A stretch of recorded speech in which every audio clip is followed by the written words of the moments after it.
Hey YouTube, I'm Rob, and I'm trying to get a 315-pound strict press before I'm 40, which is about 5 months away. So I gotta get into action now. So tonight we're doing two different exercises.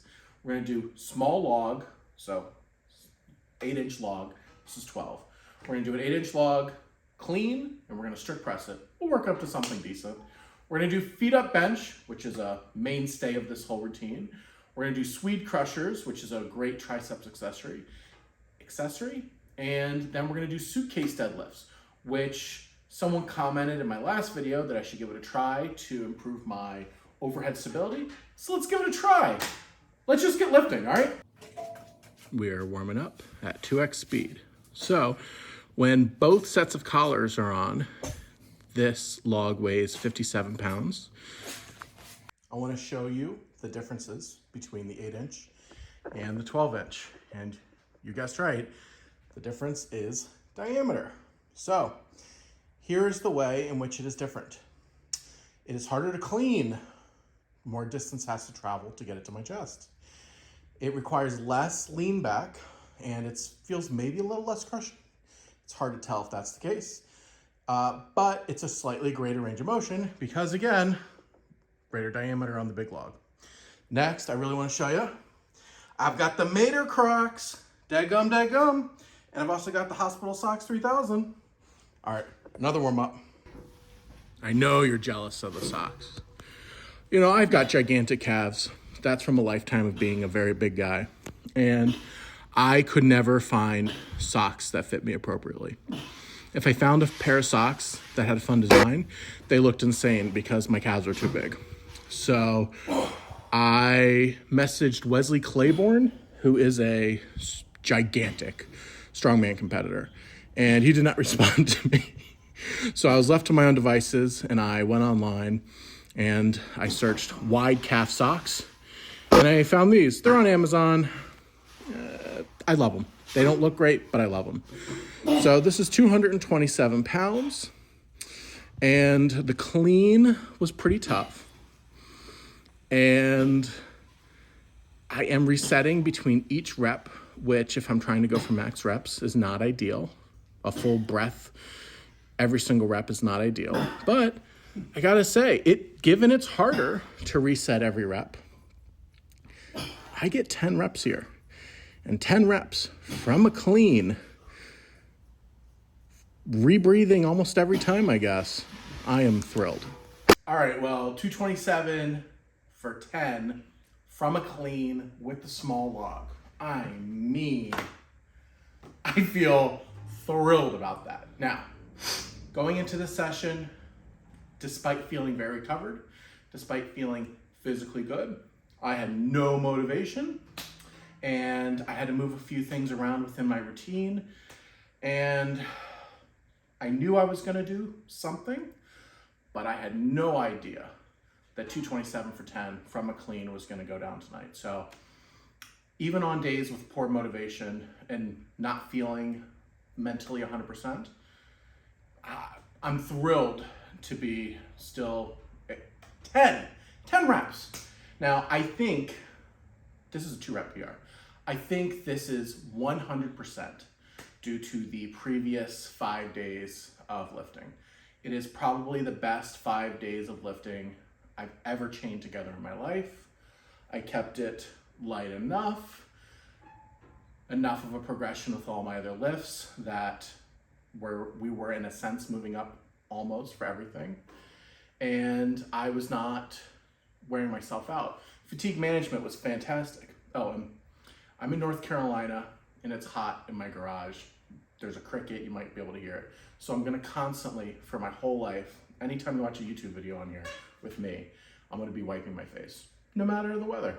But I'm thrilled, ecstatic. So Larsen bench is next. It's gonna be, I get my arch as if I'm gonna do a competition bench and I don't compete. And I'm gonna pop my feet up so I get no leg drive.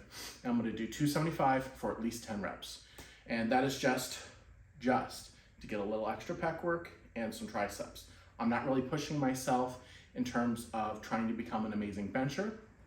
I don't know if that would ever be a goal of mine, but this is, for me, has been awesome at building general brute strength pressing power. So Larsen bench, let's go. Warming up with 155 pounds, and I had a pretty bad arch here and my balance was 0, but you know, obviously going to be easy for me. Again, not a brag, just it's where I am with this. This is 245 pounds, and my arch again and my balance again were not great, but I do manage to dial it in for my top set, which is this.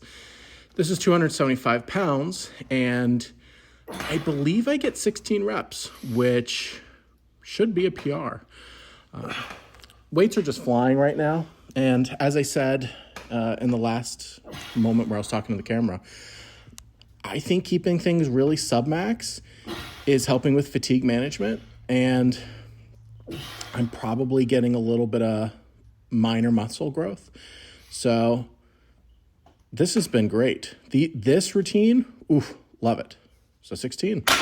Larsen bench went well enough, so I figured it'd be a good time to talk about some of my equipment with respect to pressing.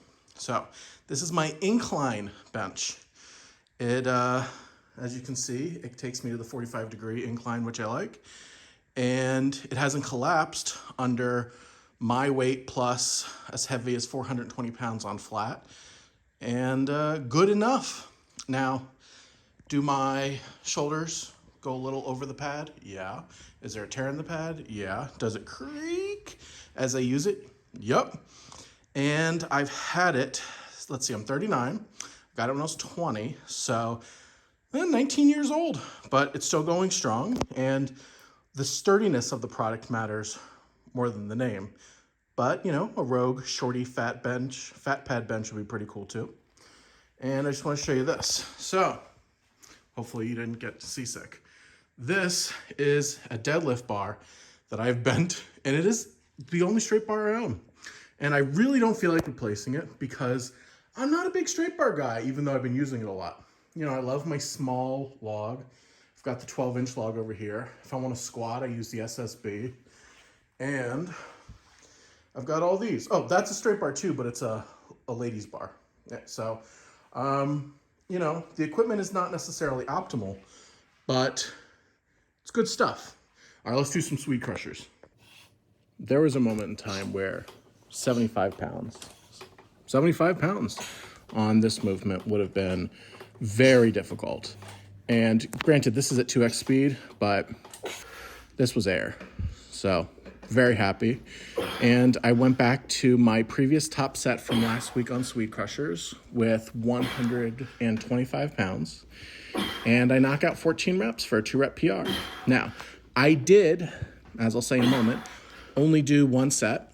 I'm tired.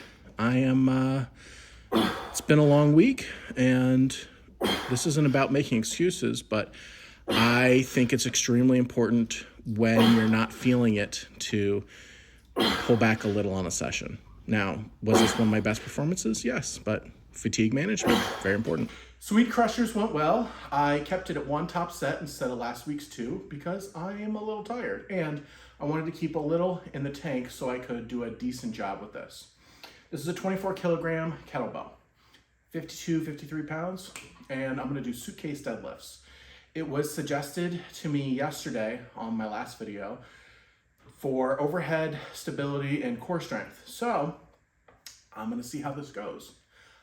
My big belief when it comes to new exercises, I love a new exercise, but I do one set and I stop before I'm completely done, and I wait to see how I feel over the week. I'm not trying to mess with my recovery abilities, and I have a feeling this is a very obtainable, respectable, acceptable weight, but who knows? Let's do some suitcase deadlifts. So I'm going to show this at 1x speed. I'd like to show this at 5x speed, just to get it over with, but why are these hard? These are crazy hard.